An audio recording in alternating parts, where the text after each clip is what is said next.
Добро вечер на сите. Ви посакувам пријатна вечер во овој амбиент, на оваа изложба, на нашата, да речем, уметница, славеничка Билјана Толевска-Наумовска и воедно промоцијата на нејзината монографија.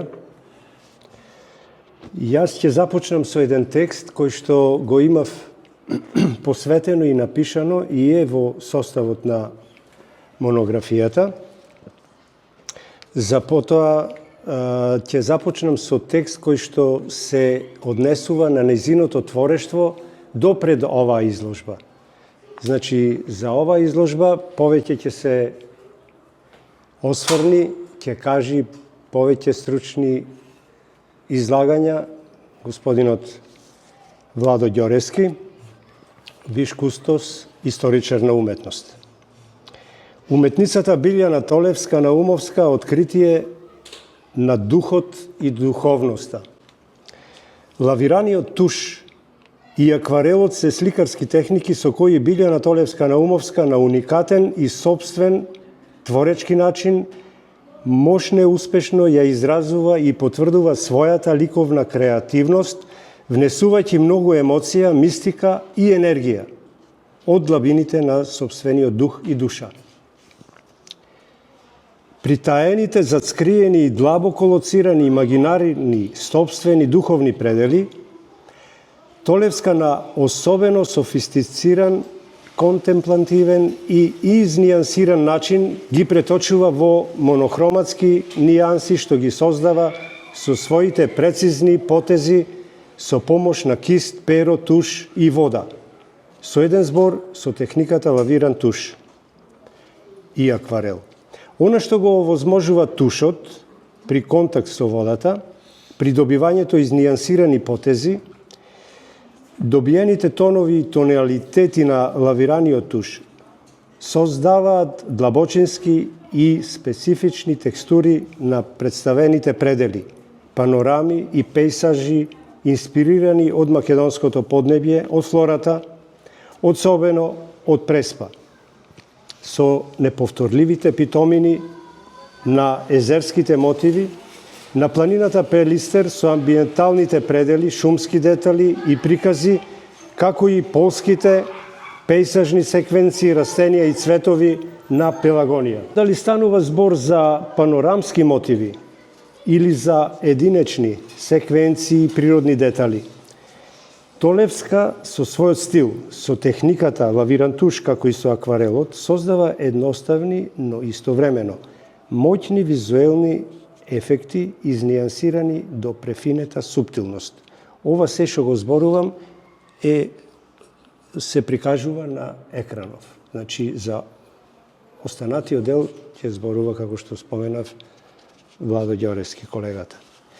Добиените монохроматски тоналитети и нијанси создаваат динамични светлосни ефекти, при што се испреплетуваат реалистичните и абстрактните представи, кои за миг понираат длабоко во авторовата подсвест, транскрибирајќи ја духовноста со помош на лавираниот туш до представи кои едновремено го инспирираат рецепиентот и го наведуваат на размисла, мотивираат творечка креативност, поттикнуваат возбуда, реализираат восхит. Во прилог на ликовното откривање на своите длабински чувства и емоции, трагите на минатото, интимните доживелици и реминисценции, во одредени ситуации Толевска повикува и поетски творби и содржини врз кои во одредени емотивни состојби и творечки занеси ликовно се изразува. Лепезата и диапазонот на ликовното создавање на впечатливите сликарски представи и потези на Билјана Толевска-Наумовска се непосредно доживеани и преживеани моменти и состојби, а тие пак се распон кој се движи од нежни, прозрачни нијанси на пейсажот до силни, моќни, динамични и предизвикувачки, понекогаш и вознемирувачки природни мотиви и состојби. Со еден збор, Толевска преку природните појави и пројави, како и преку флористичките елементи, ја изразува својата душа и духовност, која истовремено е своевидна енигма и загадка, лична представа и животна игра.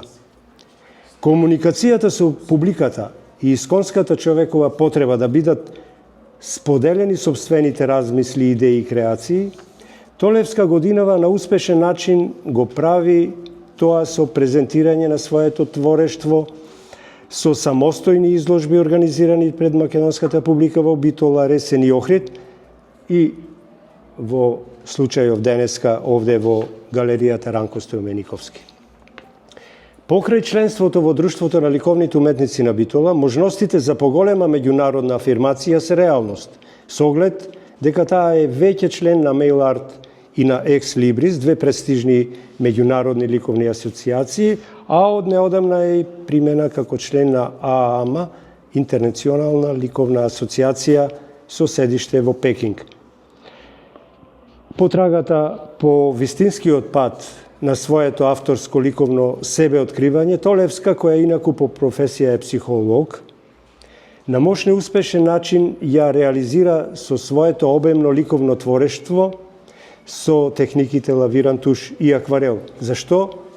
Вистинска и доследна потврда е ова наизина прва пообемна објава книга во електронска форма и веќе во печатено издание, со над 300 лавири и акварели, со идејна и конкретна поддршка на меѓународното графичко триенале Битола и секако уредникот и директор почитуваниот Владо Ѓорески. Во оваа прилика ви давам штафетната палка да продолжите со ваше видување за постојанава изложба. Зошто е важна пред се монографијата? Уникатна, единствена, необична и најзначајно се појавува во ова средина после 10 години, а може би и повеќе, кога за последен пат беше објавена монографија на Борислав Трајковски. Скоро сите монографии, значењето на оваа монографија не е од локално ниво, е од национално и тоа многу важно. Сега, ако дозволите, ќе ви кажам некои своји размислувања. Скоро сите монографии и пообемни текстови кои се пишувани за македонската ликовна уметност, по едно клише, по една баналност, се најавувани или се сместувани македонските уметници како уметници од втора рака. Тоа значи дека уметниците кои студирале, иако ликовните академии не се веќе мерило за добар сликар, кои студирале во Белград, во Загреб, во Љубљана, биле инспирирани од своите уметници, од своите професори. Оние кои студирале во Белград ја носат француската школа, оние кои биле во Загреб ја носат школата на германскиот експресионизам, во Словенија, во Љубљана Антон Ашбе, Бидермајер и така натаму.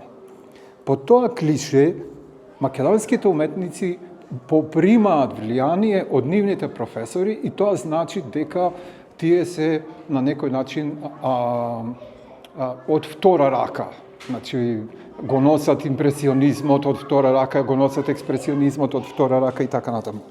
Тоа е најголемата инфериорна хистеричност која вообичаено овој народ ја применува постојано врз себе, неверојатно деструктивно кон себе, неверојатно омаловажувачки со себе, а особено кон креативност. Зошто уште еднаш ќе повторам дека е важно? Тоа клише трае и денес, институционално, од одредени автори и по некоја абсурдна хиерархија оди во една неприродна вертикала. И денес нашата уметност е поставена како еден вид на сурогат. Ова монографија за прв пат, слободно можам да речем, во историјата на македонската уметност го напушта тоа клише на второ позиционирање, настапува автентично, автохтоно и се поврзува веќе неколку пати повторувам, на битолскиот феномен. Во што се состои битолскиот феномен? Некогаш постоеше галерија, самостојна институција, во која доаѓаа сликарите, во која имаше неверојатни изложби, каде што се разговараше за уметноста, каде што доаѓаа писатели. Тоа беше еден вид агора на градот, во која пулсираше духовниот развој на овој град. Во тоа време, во чест на Тања и Драги Струмениковски, тука беше и рецензентот Главинче, ќе ги спомнам тие две имиња. Работеше и Траиковски, Борислав Траиковски, работеше и Ранко Струмениковски.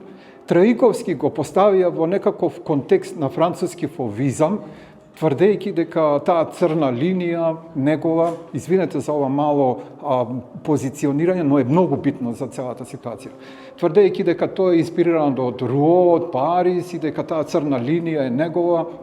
Притоа, клучната работа, тоа кај Руо беше естетска причина, а кај Траиковски црното вградување во сликите беше целата меланхолија на светот.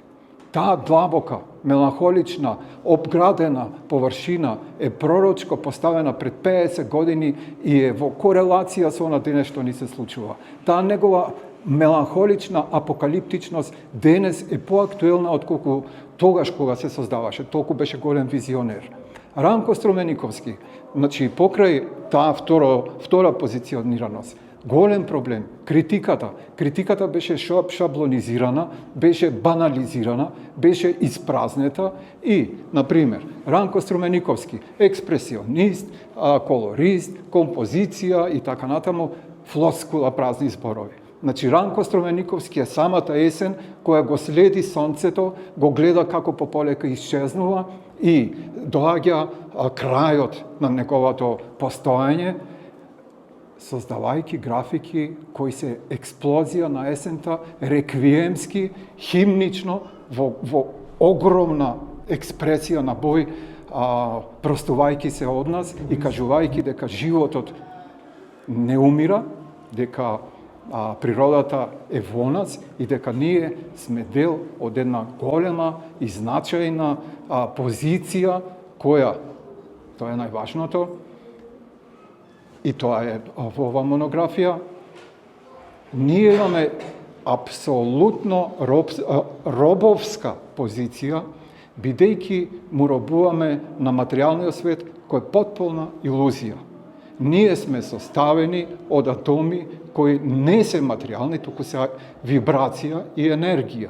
Не може уметникот да биде компариран со друг уметник, не може уметникот да биде градиран прв, втор, трети и така натаму, затоа што во таа вибрациона, енергетска позиција во која се наоѓаме ние, материјализмот е само една илузија, е само една позиција на наше заробување.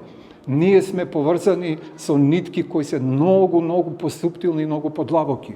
Ние можеме светлината и енергијата на космосот, на Земјата, 0,05% да го видиме. Мачките го гледат светот многу подобро од нас. Ние сме заробени во материјалистичкиот свет, кој е потполна илузија, и во тој свет нас ни е наметната една реалност која нема врска со духовното, со творечкото. Таа реалност е позиционирана на 2-3 точки. Едната е екзистенцијален страв, другата е заблудување со војни, а третата позиција е тивка војна која не носи до досега најголемото робство, а тоа се вика техничкото робство. Билјана Толевска, 20 и 21 век е век на 3 големи сандуци. Едниот сандук е на Фернандо Песоа, најголемиот поет. Само јазикот на поетите е јазик кој го напушти тој фонд од 1000 зборови со кој комуницираме и се посиромашно и пократко. Во тој сандук се уште, иако починал пред неколку векови, во тој сандук се уште се наоѓаат дела кои се толкуваат, се препечатуваат, се објавуваат. уште светот не може да свати неговите хетероними, колку се мултиплицираат и колку се поврзуваат со целата таа духовна, космичка вредност што ја носиме. Вториот сандук е Бела Хамваш, забранет, бидејќи ја напиша книгата Сциентија Сакра, која зборува за духовното постојање на човештвото, во кое не постои говор, туку постои телепатија. Телепатијата е енергетската размена на нашето существување. И третиот сандук е в 20-тите години во еден манастир е откриен и се откриени скоро 90% од делата на Антонио Вивалди. Во тој сандук спаѓат и делата на Билјана кои биле скриени во некаков кревет, во некаков кауч. Ние со Драги бевме изненадени, бидејќи се работи за огромен опус и многу важно, бидејќи се работи за комуникација. Постои еден говор, вака постои тој говор. Да се помолиме пред небото, да разговараме со небото, да ја кажеме желбата пред небото, тоа ќе ја слушне и ќе ја однесе кон бескрајот. Сите нејзини работи кои ги откриевме беа не само обраќање кон небото, туку откривање на говорот на небото. Постојат огромни метаморфози на небото, на светлината, на она светлина за која што изборувам, која не ја чувствуваме и која не ја гледаме, за жал. Постојат огромни разгранувања во кои се поставени сите драматични позиции на небото, на химнични позиции на небото и на крајот, ако добро се загледа, ќе сватиме дека тоа е портретот на човекот во неговата вистинска позиција, во неговото вистинско постојање, во неговото безвремено постојање. Ние се уште не знаеме што е време, ние живееме во линеарно време, сказалките на часовникот ни го одредуваат времето, ние не знаеме што е простор, ние не знаеме што е љубов, ние не знаеме многу работи. Овие така наречени сликарски молитви,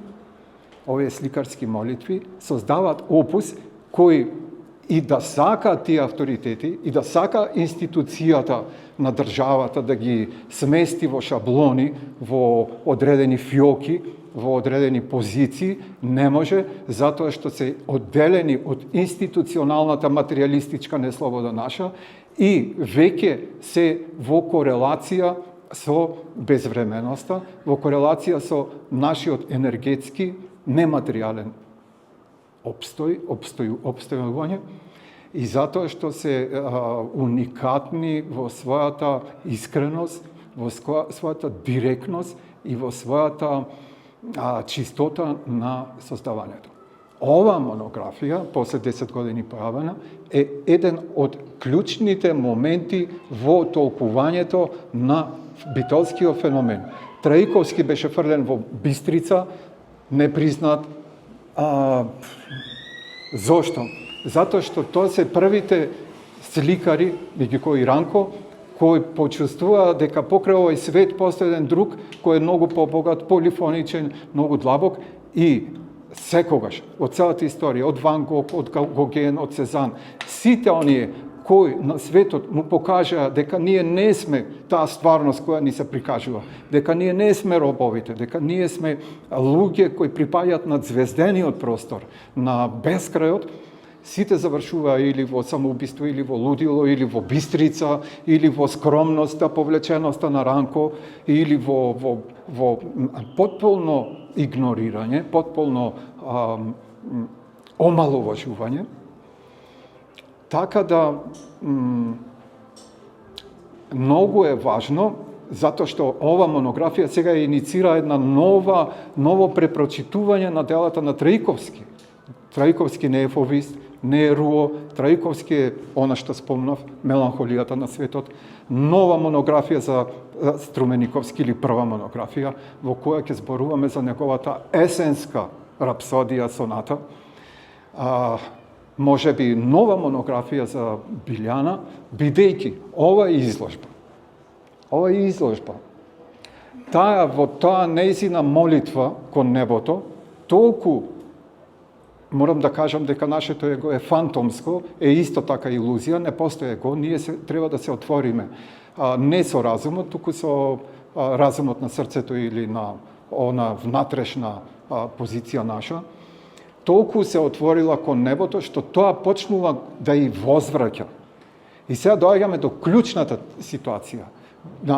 Не компаративистика, не споредбена, таа почнува да ги прима оние невидливи вибрации енергетски, линиски, ритмички, кои се создадени, постојат.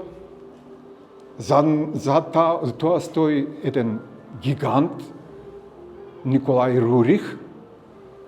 Тој е човекот кој беше на Кајлас, на Тибет и кој откри дека ние сме духовни суштества и дека не сме материјална смртност.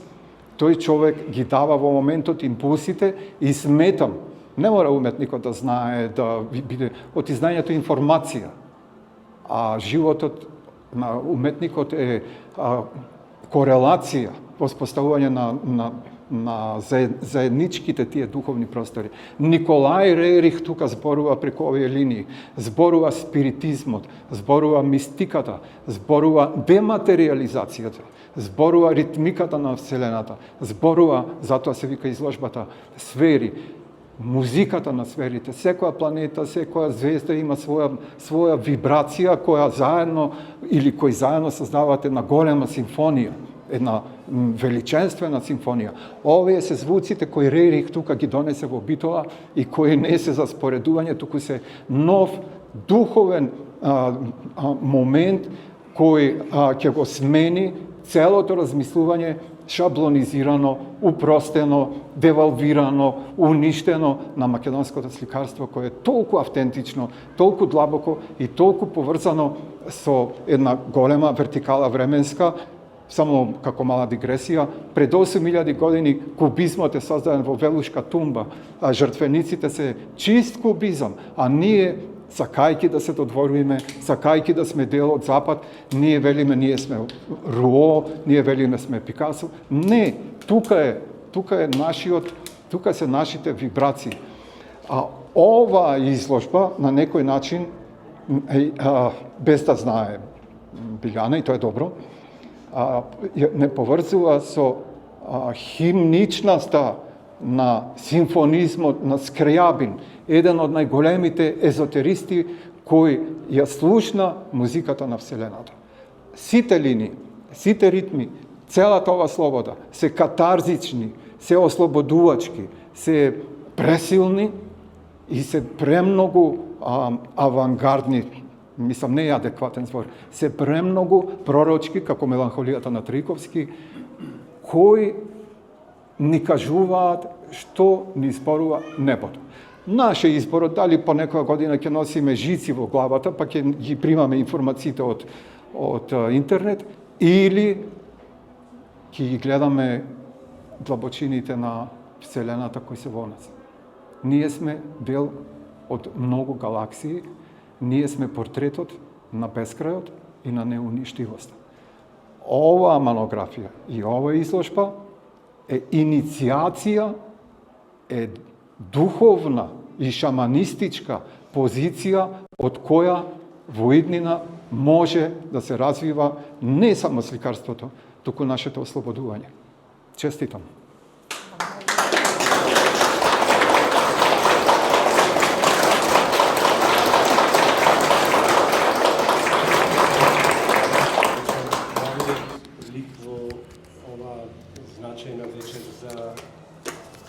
Битолската култура, ликовна култура, Билјана Толевска-Нововска.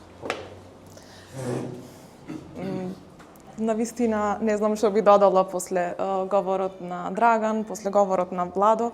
Најпрво би се заблагодарила најмногу на Драган и на Тања за приликата тука да се направила промоција и изложба. Јас сум многу исто така благодарна на Владо и на графичкото тријанале кој што излезе во пресред да ја испечатева монографија.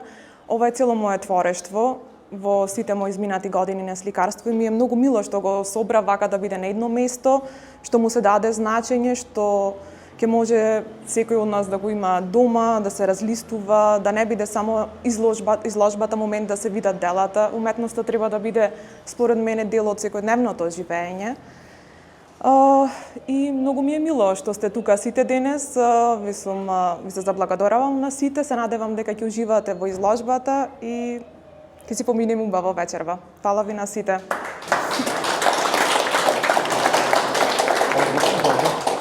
Штафетата. Изложбата. Да. Мораш Изложбата да ја ја официјализираш. официјализираме за отворена. Ви благодарам за вашето присуство И трпение. и трпение покрај вакви околности, воредни да речам, метеоролошки, временски. Меѓутоа, верувам дека декември месец ќе биде поладно. Повелете, разгледајте, освежете се малку и со пијачката и така натаму. Браво. Како ви се за...